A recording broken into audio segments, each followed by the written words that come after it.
Okay. Hello, everybody.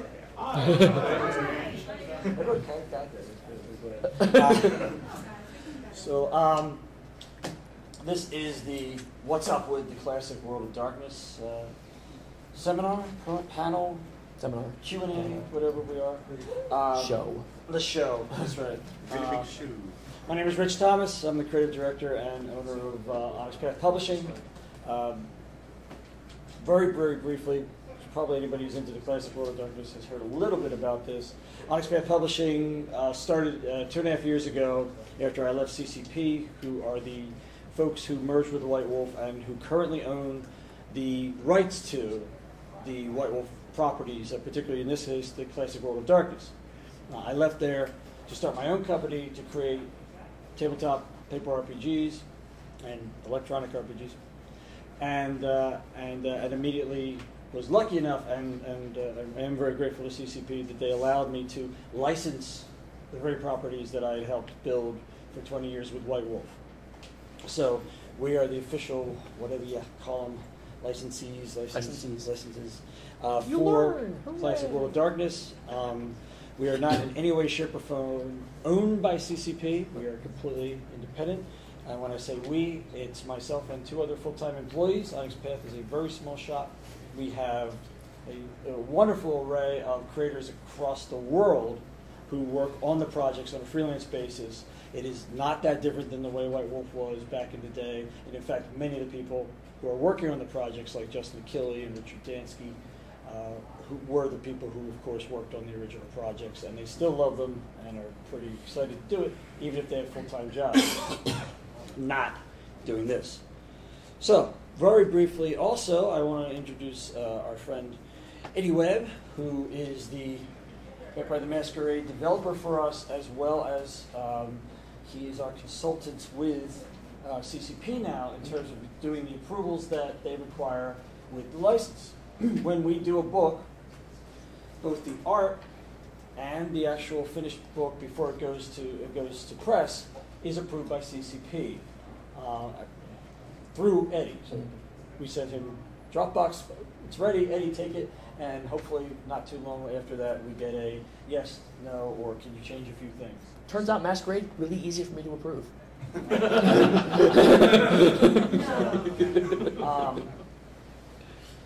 So with that, I think maybe we would jump in and try to go through what we have for our upcoming releases from this fall all the way through till this time next year. In these brochures which you can get at our booth if you don't already have one. And Alan already has one, and maybe I'll just... Who needs one right here, right around the middle section? Left.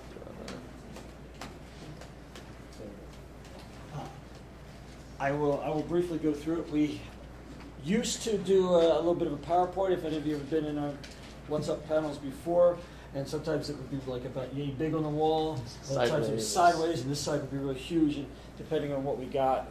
And I think this would actually not be all that good because the lights. This would be terrible. Yeah. So we kind of decided not to do that this time and just kind of walk through. You'll be able to catch this stuff up. The brochure available at the booth, but also it can be downloaded as a PDF and drive through RPG. So, jumping right in, so we have plenty of time for Q&A at the end. We're going to start off as soon as we possibly can, getting back from Gen Con with a Kickstarter for Vampire 20: The Dark Ages. That is a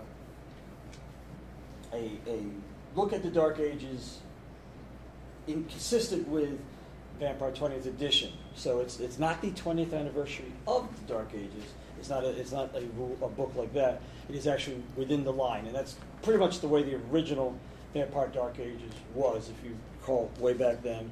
And if you do, good one, yeah, because I can't. Eddy, did you want to say anything about that, or did? I'll go a little bit, but I think you probably have more information. Okay. David Hill is developing that, and the basic idea is going to be a full rule book. So it's going to be the big, yet another 500-plus page book that you can beat your players over the head with if you need to. But it is going to take things a little bit further. One of the things that was great about both Vampire Dark Ages and Dark Ages Vampire is the fact that it was a chance to kind of experiment a little bit with the Vampire the Masquerade formula, tweak disciplines a little bit, tweak the rules a little bit. And so David Hill came on board, and he's doing that. He's playing with the Vampire the Masquerade formula in a way that doesn't quite make sense for the core Vampire the Masquerade line, but allows people to kind of try new things while also keeping within the continuity. And I believe it's 30 years after Dark Ages? 1248. 1248. 1242. 1242, thank you. Yeah, it's 1242. And David wanted me to tell everyone that the word barbarian is not anywhere in the book. One of his biggest desires, and the thing he hammered on the most, was to make this a global book. The Dark Ages were not a European and Mediterranean phenomenon, and if you know your history, around 1242, Kublai Khan was the Khan of the Mongols, and the Golden Horde was slowly working its way east. West, and totally different direction. And the Silk Road, which is the really ancient kind of trade route that connected the entire continents of Europe and Asia, the entire ones, was basically coming back online. And so there are Indian Canaanites, there are Chinese Canaanites, there are Canaanites who don't call themselves Canaanites and are like, who's Cain? There are another look at the Liban, the African Canaanites that were explored in some of the other books. There are entirely different looks at the clans we kind of come to know and love. They're not just exclusively Judeo-Christian. There's pagans. There's all sorts of looks at them. And David brought on a lot of very experienced and very as local writers as he possibly could to those areas, so they could give the flavor and the history of those areas and of those Canaanites. And I think you're really gonna love the book. This is all scheduled for the fall. We didn't put any months on any of these for reasons probably a little obvious, but it's easier to stay within a season than a month. Eddie, next up, V20 Ghouls, and that's you looking at what Matt's doing, right? V20 Ghouls is basically a book to kind of really dig into all the permutations of being a ghoul. One of the things that Rose was very passionate about when we both worked on the core V20 book was that ghouls had never really gotten a proper character creation pass. Never really, all the rules were kind of scattered and amongst a bunch of different supplements. So she really wanted to unify them in an appendix, which I think is wonderful. But Matt really wanted to kind of take it to the next step forward and bring in things like the revenants and the other permutations of the ghouls. And talk a little bit more about that. Yeah, we're exploring all 13 clans and how the ghouls are used and how they relate to the vampires. We're also putting 11 revenant families together for the first time ever in the history of Vampire, including some new revenant families that have been hinted at over the last 20 years in books that are now going to get full write-ups. The Servants of Anusha and Rowan are the Ventru revenant family. The Giovanni revenants are going to get their first appearance. And we have a new Assamite revenant family as well. That's cool. Also in the fall, Wraith 20th Anniversary Edition, developed by our good friend Mr. Richard Dansky. He is currently putting, I guess, the last touches on the outline for that and getting that out to writers. So it is in progress.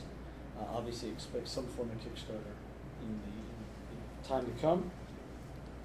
You want me to remind you? Now I don't remember what it was. It was either today or yesterday, which is the official at Gen Con 20 years ago Wraith was released. Yeah. So this is the time right now. Which brings up Mage 20th, which if any of you engaged in the Mage Kickstarter, that was absolutely deluxe. It was absolutely amazing, and that is progressing very well right now. A little update on that. We are in editing, Rose. We are contracting an editor. There you go. So we have the manuscript almost done. Phil still needs to tweak a few more Okay. things. Then it's going to go to the editor, and we're recruiting the editor right now. And Mike already has it in art direction. Yep. And so after that, the art needs to come in, and there needs to be graphic design, and then finally, after all that's done, we need to do the index. If any of you participated in Free RPG Day or have been at our booth, we have the Mage Quick Start is both there and is now in our booth. So if you want to pick up a free copy, it's there, and of course it's also online at Drive-Thru RPG. So I'll give you an idea of some of the places that it's going. I'm not going to swear on the graphic design being the same all the way through from that to the final thing, but we were pretty happy with that, so it's a good guess. Also for Mage in the fall is the Mage book that we created during the Mage Kickstarter as a stretch goal, which was Mage, How Do You Do That? Which is, I think, actually a pretty useful book. Phil certainly thought so. I came out of the blue. He just said, you know what people always ask for? Somebody telling them exactly, how do you do this? How do you do that? And that sounds great. So he's working on that currently, and we expect that a book like that will not be it won't be too long before we get that out to first to the backers, of course, and then for everybody else through Drive-Thru. And then finally, in the fall, we expect to have Werewolf 20, the Umbra, which is almost self-explanatory. It's like, the Umbra for Werewolf 20. We could go into more detail in the Q&A if anybody wants to ask.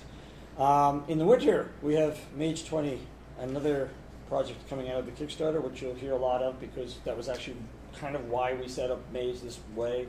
Last year, somebody asked me why we didn't love Mage because it only had one supplement. And I said, wait for the Kickstarter, because there's like a dozen now. And that was the way we had actually intended it, that the Kickstarter would be giving us a good feedback from everyone on what you actually wanted. In this case, Gods, Monsters, and Other Familiar Strangers. It's going into greater detail on some of the things that Phil can only really touch on in Mage 20 itself. Again, somewhat of self-explanatory title. And then also the Book of Secrets, which is another book that kind of came out of excess stuff. Mage 20 is freaking huge. Staggeringly large. Speaking as the guy who wrote B20, this book is huge. Honestly, if Phil likes to write, and if we let him go, it would probably be about yay thick. So, just ordering that and having to pay the postage would probably break some small countries. So I think better off to pull some of that material out. And that was always part of the plan because Phil knew he said, I could always pull this out. And so Book of Secrets is actually that sort of material coming out of the of Mage 20 itself. So it's a bit of a companion, bit of additional stuff added into it. And then the Mage 20 fiction anthology, which gets you another bit of fiction, and we're currently calling it Truth Until Paradox, another one. might have another title by the time we're done. And as far as I know, that people are writing that. And finally, in the winter, B20, Lore of the Clans. Lore of the Clans Blood Diaries. Used to be Blood Diaries of the Clans, and I pointed out that we have a lot of vampire books that have blood in the title, and maybe want to try a different word. No. Rich fought me, I won, except on Lore of the Clans. But the idea is, rather than you doing... wanted Eddie's Big Book of Clans, and that just was wrong. I just want to call it the Clan Book, but I got that down. The idea is that rather than doing 13 individual clan books, I wanted to do one book that treated each of the clans in kind of the B20 mode. So Vampire 20th Anniversary Edition is meant to be kind of a Metaplot agnostic. So I wanted to take the cool bits from both the first and second editions of the clan books, put them together, try a few new things with them, and have them all in one big compendium. So that way people don't have to buy 3 or 4 books for their games. They have one big book that everyone can reference. And particularly, I wanted to go through and flesh out things like the combo disciplines. Some clans didn't get as many bits and pieces of that. Some clans didn't always get as many cool additional modified discipline powers. So that there's each clan has a cool chunk of nice mechanical bits, as well as history and lore of the clan, how the clan works in the modern knights, how they interact with each other, and the like. So it's a streamlined version of the clan books with some more mechanical weight given to each of them so you can play those different clans in slightly different ways. And that is in open development now. 5 of the clans have gone up and had comments on them. After Gen Con, I'll be putting the rest of them up over the next several weeks. So feel free to go to the onyxpath.com and comment on them. I usually have them open for about a week, and then I compile the comments, go through them, and get those back to the writers shortly afterwards. Awesome. So now in the spring, we have something for Werewolf 20 called Shatter Dreams. And Rose, do you have anything from Stu that's more advanced? Stu Wilson is the Werewolf, the Apocalypse developer. Okay, and he is in Scotland currently because he lives there. And well, that's convenient. Yeah, I mean, so often we'll be looking at who talked to him last to give you a little bit more information on that. In terms of Shattered Dreams, so it's the idea behind this is that it's presenting the wars, I should say, between the Guru and the Pharaoh. So there's value and interest from both sides for this sort of project. But it also goes into a lot more of what was actually lost during these basically destructive conflicts that have really changed. I don't know how, but yeah, fair bit for the group, but really changed a lot and for the Pharaoh. So after that, we have. As I have on my notes, I simplified it because sometimes I can't pronounce it. V20, the Black Hand. Yeah, the guys at Tabahera. That's So one of the things that I've heard ever since I've been a fan of Vampire the Masquerade to being a developer of Vampire the Masquerade is everyone kind of goes, "Lol, the 3 Secrets of the Black Hands." But one of the things that a lot of people I think don't realize is that some really formative chunks of Masquerade actually come out of that book. And as Justin and I both worked on V20 and as stuff kind of panned out, we realized that the idea of the Black Hand sect, the true Black Hand sect, is actually still really interesting, having this kind of nihilistic cult of vampires in a way that's very different from the Sabbat or from the other kind of ritualistic characters. So Justin actually pitched this a while ago about doing actual guidebooks similar to Guide to the Cam, Guide to the Sabbat, Guide to the Anarchs, doing a guidebook for that sect as well, rewinding some of the weirdness of it, but still really getting into the fact that this is a group of vampires that have a lot of very bizarre and almost chthonic tools at their disposal and how they deal with that and how they approach that. And so Justin had to bow out. I talked to David Hill, and he said that he had been a longtime fan of that book, that kind of violent love-hate relationship you have with that book because it's like, there's some really cool stuff, and oh my god, space diseases. And so he sent me a pitch, we talked about it, and one of the things that we both agreed on is that having things like Bane mummies and undead liches are really interesting, but that's not what the average vampire is going to see. And so we really want to break it down to kind of the darker conspiracy of you are a vampire that has this almost inhuman cult at your back, and you're on the streets trying to convince the Camarilla Prince that what they're doing is wrong. How do you deal with that? How do you live with that? So we've never really had a sect that directly addresses infiltrating other vampire groups. So that's going to be kind of the slant of it, but we're also not going to shy away from the fact that there's a lot of really bizarre elements that are both beneficial and detrimental to the average Talmahera vampire. So that's kind of what the whole direction is. I just got signed off on the outline for that a couple of weeks ago. So once Dave finishes up with the monstrosity of this Dark Ages, we're going to start going into that book. Which takes us into summer of next year. Starting off with a Mage 20 book that I don't know that very many people outside of our crew here knew about, which is Victorian Mage, and that is again a historical look back. We would really want to look at that era and what that meant to mages and mage society with the same kind of depth and interest that we previously done for Victorian Vampire. You had significant pitching with that, and Phil slavered all over it. Yeah. I think Phil just straight up used the outline that I wrote. So, yeah. Basically, the idea is that the Victorian period in Mage Well, Victorian Vampire covered 1880, which was the founding of the Order of the Golden Dawn, I think, and 1897, which was the publication of Dracula. We were covering the same timeline, beginning for the same reason, Order of the Golden Dawn, but ending in 1897 because that is the founding of the modern technocracy. So the Victorian period was a period which is like great upheaval, lots of changes, because there is a group called the Technocratic Order, which started in 1851. But as far as the traditions have no idea that this new group has anything to do with their old enemies, the Order of Reason. The Order of Reason, as far as they know, has collapsed and is gone, and the traditions have won. So there is almost, in a sense, there's no such thing as the Council of Traditions anymore. It's just a bunch of mages hanging out and squabbling in different secret societies almost. So they're just doing, it's all about that setup, which comes to a head and ends once the modern technocracy is founded and the traditions all of a sudden realize, wait a minute, we know who these guys are.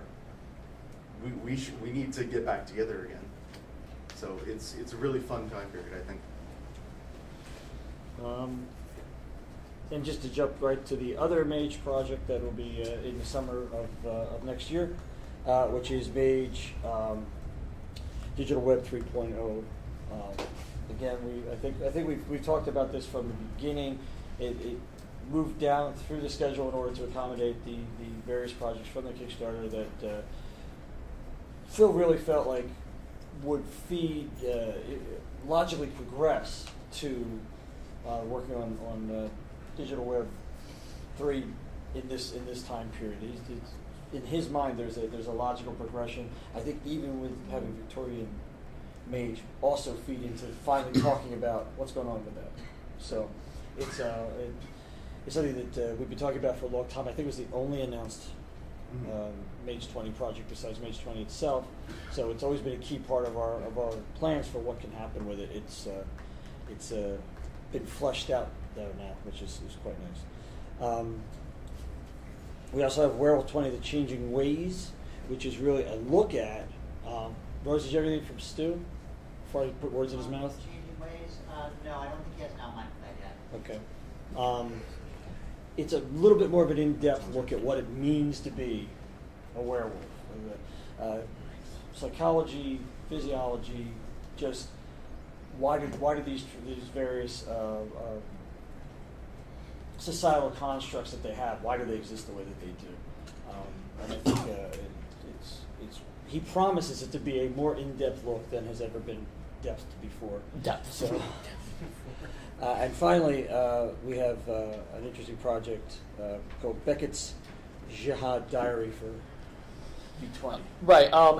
Becket's Jihad Diary is an outgrowth of something I've heard a lot of since we started V20, which is that lots of people love the fact that they don't have to follow the metaplot to run Vampire, but they also like chunks of the metaplot. There is some fun to be had from being able to talk to Lucida, kill this other character, to play through the Anarch Revolt, what have you. And so the idea is that we want to do something that's a pretty heavy artifact-based, but Becket starts putting together a diary of all the conspiracies he's uncovered to modern knights, and details some of the things that he's uncovered that we know about, but also brings to light some new things that perhaps we haven't seen before. And the goal is to try to kind of turn these into a bunch of flashpoints. There are certain points that have been going on in the jihad that he's uncovered, and compiling them together so that people can use those as plot hooks as they want to in their chronicles. So if you don't want to use the entire Vampire the Masquerade metaplot, you can pick out the chunks of the jihad that you think are interesting, put those into your chronicle and move forward, and you can say the other parts of Becket's diary are incorrect or has false information. And also, I'm chatting a little bit with Matt about this weekend. We're still at the very preliminary stages of that.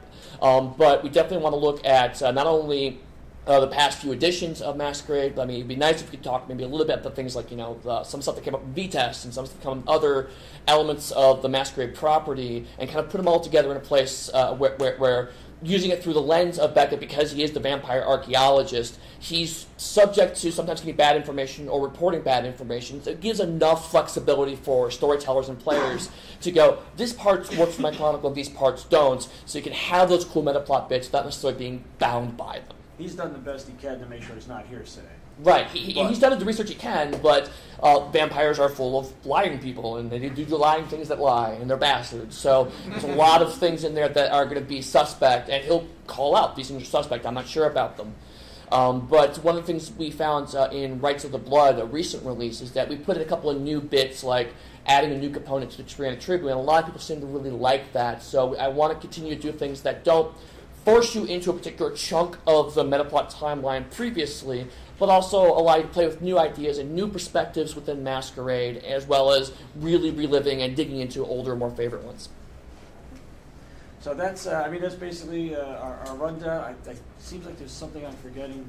I'm not quite sure, but I'm sure it'll come to me. I know something that's not. It'll probably be in the fall of next year, but I don't know. I feel like I'm getting too old to remember these things. Perhaps even a little banal. So of course, if we're doing Wraith 20th this year, and next year we'll be doing Changeling, the Dream 20th anniversary.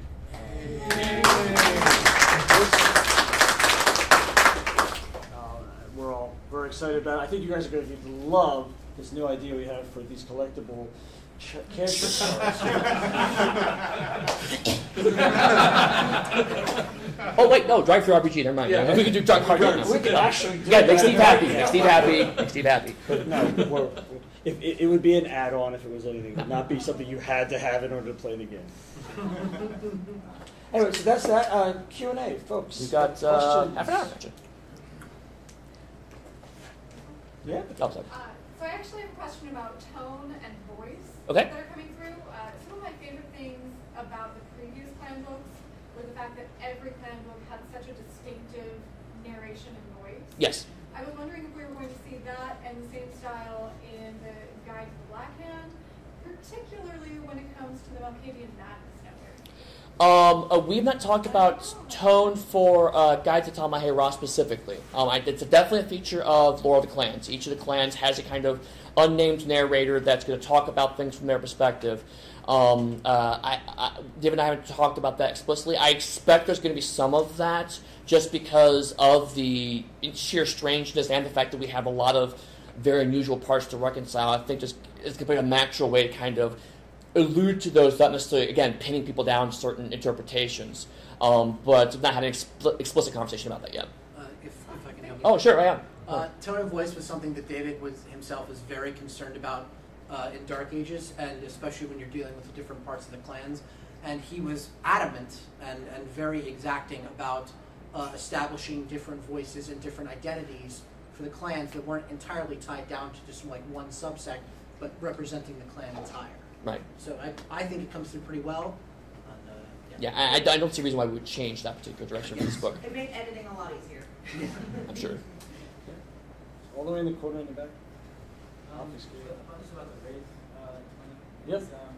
There were some guilds that were kind of left out, if I remember correctly, or not given. I mean, some guild books weren't made. Yeah. Yeah. I remember right.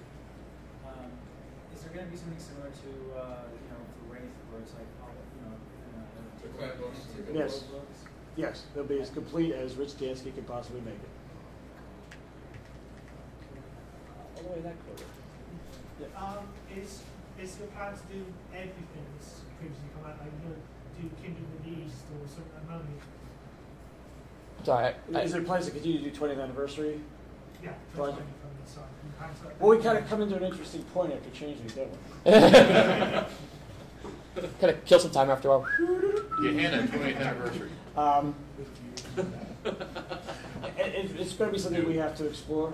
I think particularly Kindred East is something we need to discuss, whether we want to. I mean, we get the big five out there and then say what's... Not that there's why would we not do another version of Hunter? I'd actually like to do a version of Hunter and tweak a fair number of things. Personally, yeah, I agree. But we really have to take a look at each of those things. I'm less about I thought it was a good idea to do V20 Dark Ages versus maybe doing a 20th anniversary of the Dark Ages. Not that we might not, but Right. to be able to start getting that into the mix faster, right? So that's some of the things we look at. Is do we really want to wait until it's really 20th? Well, it's not fair to do it before. So. Right. So we'll see. It's just one of those things. We actually look at each one of those things very carefully. Yeah. With Wraith never got revised. Is it going to be updated rules such as like, I mean, it was still in second edition. Right. They had like difficulties for weapons. And It's a different beast that way, isn't it? Yeah.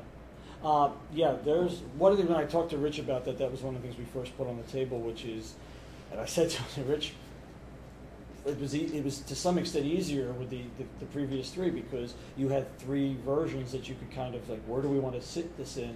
But Wraith was considered finished, like it was done as a line, and then it never, because of that, it never got revised. So we really, instead of just kind of finding a moment within one of the editions to say this is the kind of slice we want to use for it, it's going to be a lot more like a revised edition. So, and hopefully as complete as we can make it. You had a question?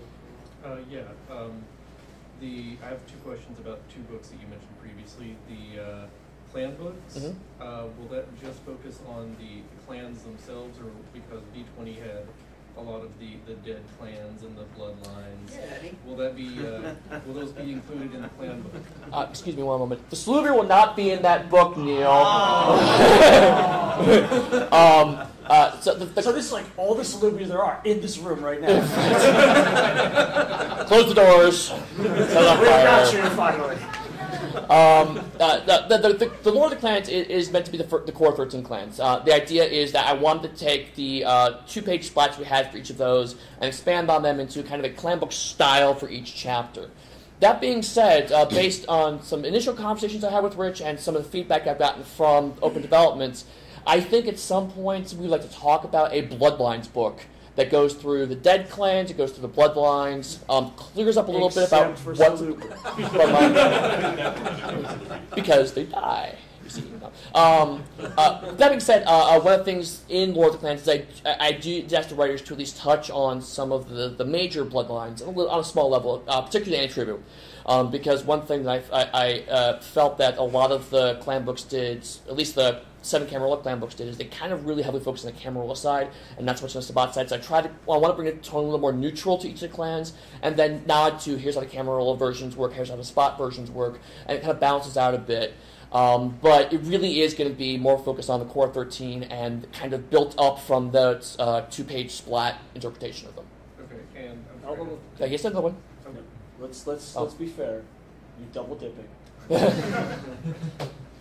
Wraith 20, the 20th anniversary books have been Metaplot agnostic.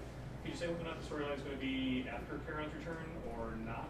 Or I think we've announced that. Or Did just that like happen that's at off all? in the future. It is not. My last time I talked to Rich, unless he changed it, it is definitely in terms of the storyline as opposed to changing rules and tweaking it is definitely pulled back before the end of the original Wraith line. So somewhere in second, and probably in the outline, there's a very specific place that he says like exactly where it's, but I don't remember. Right before the nuke falls. Yes, no spirit nukes. Good for the Black Hand. Really good for Black Hands. Is there any, which I in English, do you have any specifics you can talk about ideas or what you're thinking of for additional books for V20 Dark Ages, either in the Kickstarter if you get asked or I think that's a really good question. If it's got like 3 or 4, he's already. Yeah. You have to understand that the love and the energy that is exerted towards the classic World of Darkness by all of our developers is immense, and is often a tidal wave, like in the case of David. And so there are ideas, and how we fit them, into the Kickstarter is absolutely something we've already looked at, and when we get back from this insane convention, we're going to actually start setting up exactly how that we think that'll roll out with the stretch goals. And then from there, we're just going to have to see what the reaction is, right? Because, I mean, one of the things about this, saying, hey, let's do some supplements to a supplement. Right, so we've got to see how everything I goes. was just wondering if there's any thoughts about doing the other game books, doing Dark Ages for Werewolf, Age for. So remember, it's vampire. I know it is. I just wondered. So, Yeah. Would we potentially do Mage, the Dark Ages then? Like, But potentially. you would do that separately. Right. Right. Yeah. Okay. It would not be because again we're going back to more the original way we did. Right, more Vampire the Dark Ages in application rather than the Dark Ages being a separate, distinct line. Okay, so like we did in the first edition. Of Correct. Right, right, Okay. Yeah. I got it. Very cool. Yeah. Actually, I'll give you your second one. Okay, thank you. It's about the werewolf book mentioned previously, the war against the Pharaoh. Mhm. Will that be a historic book, or will that be an ongoing pogrom kind of book? I believe it's going to start way in the past and have chunks. It might even be Stu's very structured. It may be chapter, moving towards into the modern. Okay. Corner?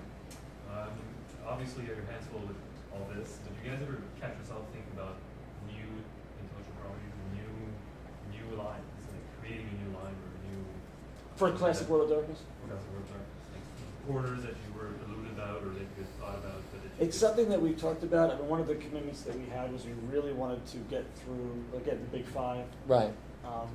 The real classic, what we had promised with in the back of Vampire, doing all the 20th anniversaries of that, and seeing how much of what when the dust settles, basically, what are we going to do with the classic World of Darkness from that point on? I mean, there may be some. We've already done things like with the Kickstarters. A few people have expressed a little concern that Umbra's not Kickstarted or Rights of the Blood is not Kickstarted. But that's part of sort of seeing what's going to work and what's needs to be built up, because we just only have so many hours in the day. Right. That being said, I think we would have to talk about how we approach Classic World of Darkness. Right now, the 20th anniversary edition thing isn't just a gimmick. It really is. We want to make sure that each of these 5 core games give people a classic experience that is tweaked and modified to give a better expression of the original experience, not necessarily providing new material. V20 and Mage, some of the other newer books, are starting to push that a little bit, but really it's very much kept on the line of we don't want to change too much. We don't want to push too far. And as Rich says, if we decide that maybe there's new ideas we could do, and if CCP would be amenable to it, some fundamental things we have to change in how we're approaching Classic World Darkness. So it's a really big question. We're certainly amenable to it. We certainly have been talking about it, but it's a pretty big decision to make. So Alien the Abduction. It's going to go for big. I guess coming off of that question, is there any chance that Orpheus will be getting his 20th anniversary edition? Orpheus. yeah, Orpheus. So there's a couple ways that can go. One is it's just the worst place to stay. A couple ways that could go, and I've talked to Rich about both of those. There will be some suggestion of Orpheus in Wraith 20, but not. Basically, Rich's feeling is that he was not involved with the production and creation of Orpheus, and so he understands where it fits and everything like that, but he doesn't necessarily see it as part of the core Wraith experience. So, however, Kickstarters, the possibility is there, and I've talked to Rich about this. When we get to the stretch goals, potentially Orpheus could be either brought into the book or a separate product could be created that kind of deals with, in the face of Wraith 20, what would go on with Orpheus. Yeah, I personally would kind of need if we had just like a nice big book of Orpheus stuff and kind of putting it within the context of Wraith as opposed to a separate game line and kind of alluding to it. Right. I mean, in a lot of ways, Orpheus was a tip of the hat to Wraith on more of its own thing. Right. So, okay. There's a bunch of people here I've skipped over like 9 times. The changing grade makes me really hopeful. I just really want to hear you say yes to redoing the old tradition books and like the 8X books. And I just wanted to know, I really wanted to hear you say yes, you are planning on doing that, and whether or not they're going to be separate, say one for the traditions and one for the technocracy, or whether it would all be one big book. Well, if it was one big book that was done in the style, say that the Blood Diaries of the Blood Clans. Yeah, that's exactly what it would be Honest! It would be that big if it was both, right? So I can't say yes to that necessarily, although I could certainly be convinced by Phil as he screamed at me. But I think it's more than likely that a similar book to the Bloody Blood Diaries and the Blood Clans of Blood will happen at least for the tradition. So a book that had traditions? At least for the tradition, I would think. But again, I don't have that on a schedule right now. If Phil manages to work his way through all of the things that we promised with the Kickstarter as we're scheduled here, or even within 2015, it'll be awesome. So then we'll see what else we can do. Other folks here that was. Are you in a place to announce the developer for Changeling 20? I am not. Actually, it's a bunch of people have expressed interest, and there's some actual discussion about potentially having more of a development team because different people are coming into it with different perspectives and experiences with change. So that, along with Tony coming back to possibly doing role-playing game illustration again, would he be? Who said he was doing that? Was there an announcement recently that he came back? Tony DeFelici? No, I don't think I've heard that. No. He's been, he was doing some sketches for practice while he was on vacation, but. Okay, I yesterday, the day before, there was an announcement on the site, so Oh, if there was, I haven't heard it. Okay. For Planescape? Maybe, I'll find out if it was. Yeah.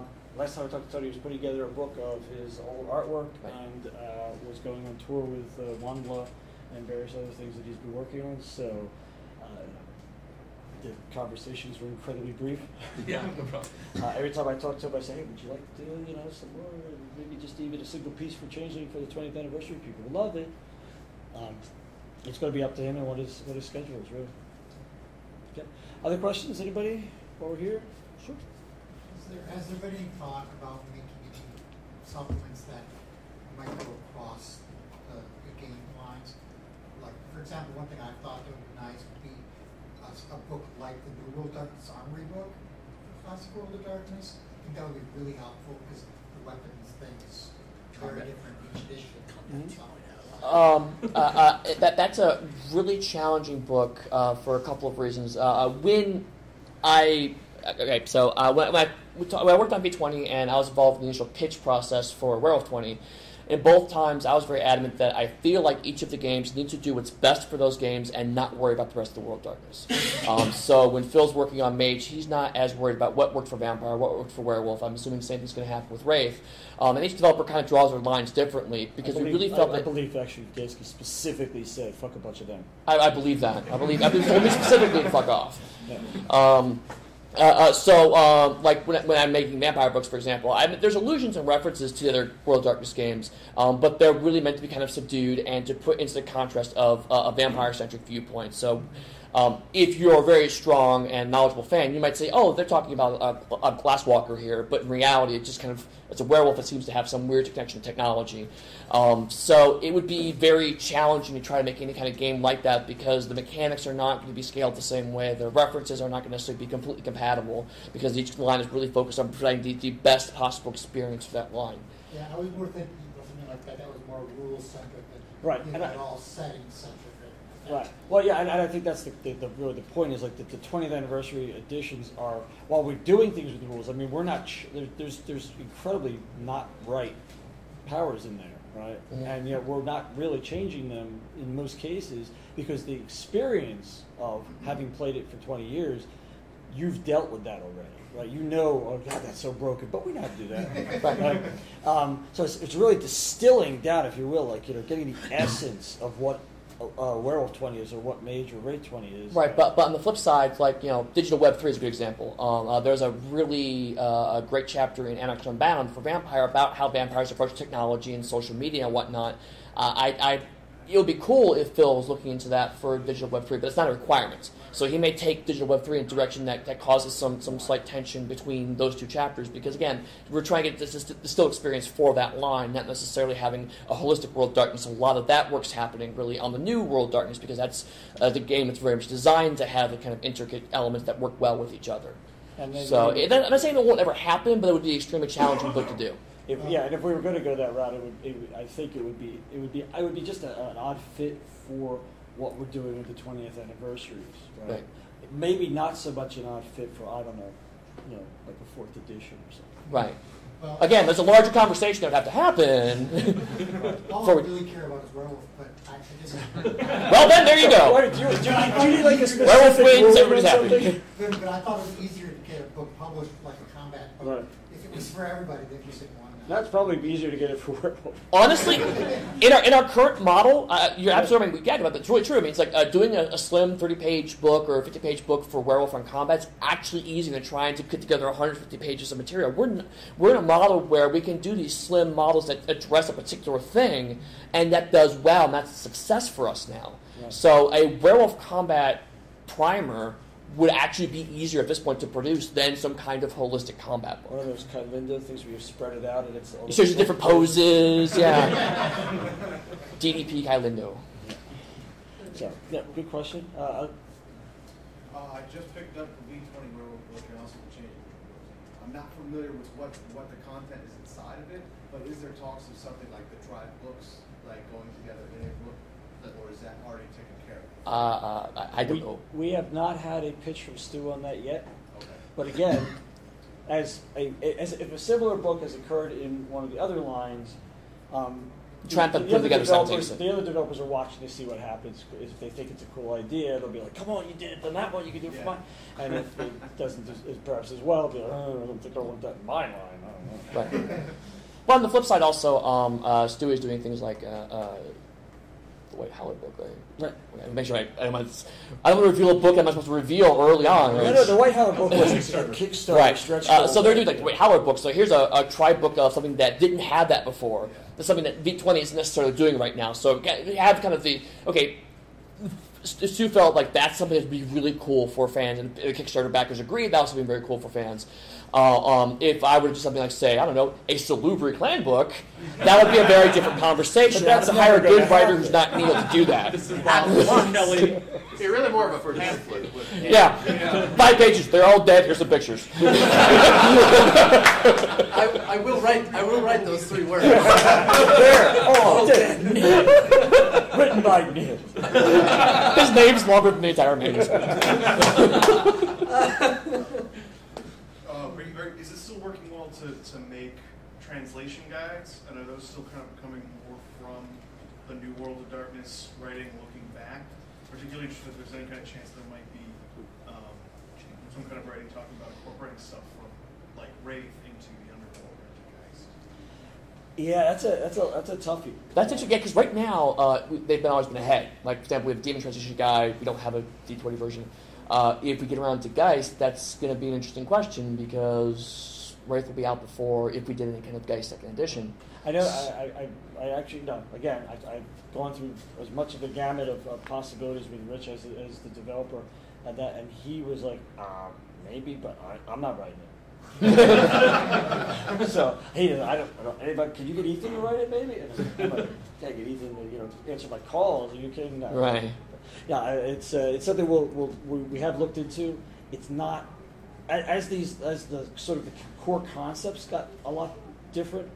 Because even Mage, there's relative similarities. Some core things. Vampire obviously very similar in terms of how do these different clans work from the Requiem to Masquerade and back and things like that. Once we start getting into things like Geist and I think even Demon and Demon, Rose was saying earlier today that working on the translation guide for Descent to Fallen is really rough. They've gone off in very divergent directions, far more than the other ones. Mummy is radically different. Yeah. Both of those. Yep. More questions? Quick question. Where's your booth? 1103. You walk into Yeah, if you go through the central hall doors, we are right there. Okay. We're next to AEG, right? Yeah, I mean, basically, look for the huge lines of people going to FFG and AEG. We're between those. I've also seen I was scheduled one book for the Rage Across region. Can we hope for more of that for like by night Rage Across X locations?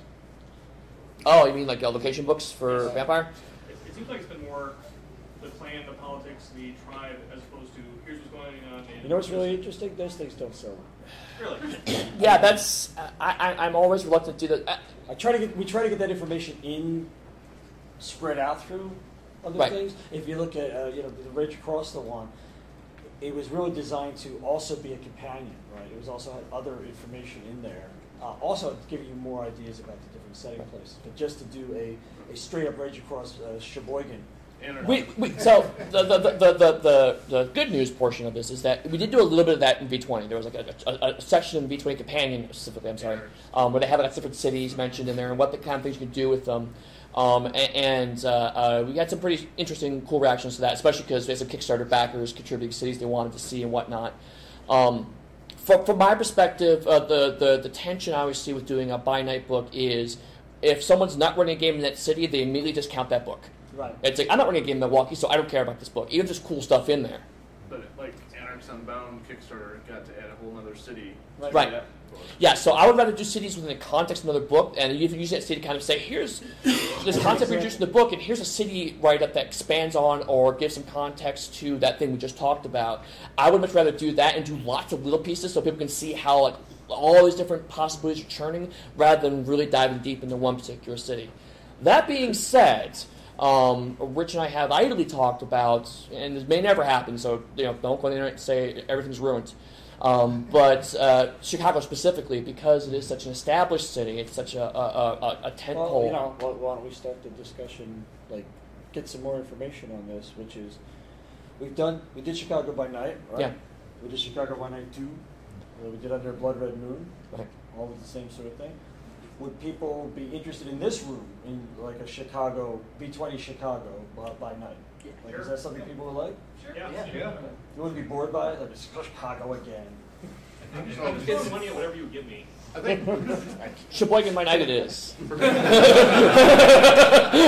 Sheboygan. Return to Milwaukee. For me, it would be, has the city developed in the last 20 years? Because between Chicago 1 and Chicago 2, there's this big change with the prince being killed. Right, and that's another big question. Spoiler alert. There are people in this room who are not alive. Can I put a Salute reference in there somewhere? No. I want the Train Brothers to come back. But yeah, I mean, it's a good point, because Dust to Dust, we do kind of allude to some elements of Chicago because it's set in Gary. And again, that was kind of the... Dust to Dust was originally kind of the very first edition of Vampire had Gary's kind of the write-up and wanted to make a nod to that with Dust to Dust, as well as the Ashes to Ashes obvious reference. And that's why it's kind of in the back of my head, because it's like that's a weird exception to the rule, because it seems like in general the by-night books don't do well, but for some reason people seem to gravitate and talk a lot about the Chicago Chronicles. Because Chicago 1 was freaking amazing. And it had Al Capone. I'm a vampire. Oh, Al Capone. I'm killing him off. No, actually, it's really weird because of Boardwalk Empires, like there's going to be last season, and that's how they're going to end it, with Al Capone becoming a vampire from True Blood. It's now First headcanon. HBO series crossover. It's awesome. That's sweet. Not as bad as Louis Pasteur becoming a vampire. Oh, do not even talk to me about that. We have time for one more question? No. Just piggybacking on that, have you considered maybe doing a regional thing, like maybe something describing the interactions between, say, the vampires of New York that are at war with vampires in Boston, or just not necessarily. So we would do like this regional thing, but we would do it as the Great Northeastern War saga. Yeah, and again, we did. Anarchs Unbound again kind of touched a little bit on this as well, because they showed like some of the tensions between different Anarch free states, and so again, I mean, something cool if we had a context. I mean, maybe I haven't talked with Dave about this yet, but maybe the Talmahe Rob may hear some of the cities that they've infiltrated and how they're getting them at war with each other. That's a possibility we could do. But again, I personally love to do that in the context of a larger topic that makes sense to explore with that, rather than just Law's vampire fight. There is a tiny bit of Chicago in the Red List book. Spoiler. Hey, who knows? It may still be in there by the time I'm done Red List. All right. One more. I was just so excited about. I know, you can't believe I'm so excited. I'm shocked. So thrilled. Particularly about the kind of etiquette that is spoken of, especially in second edition Werewolf. I don't know who else is with me in this room, but they would consistently mention things about werewolf etiquette and then never explain what that entails. As someone who's kind of socially, I would love it if you could maybe tell me that there was some actual hard line, this is what werewolves do. Or like, I'm reading my werewolf superior. I'm going to tilt my chin up as a sign of submission to that because they could rip out my freaking throat at any second. I actually believe that that's part of what Stu's talking about for the Changing ways, right? Changing ways. Yeah. They're going to be stepped off this. They also eat a lot of haggis. The cookbook's already out. Right, and they drink Ern Brow. So Ern Brew. Iron Brew. Oh. I don't know why.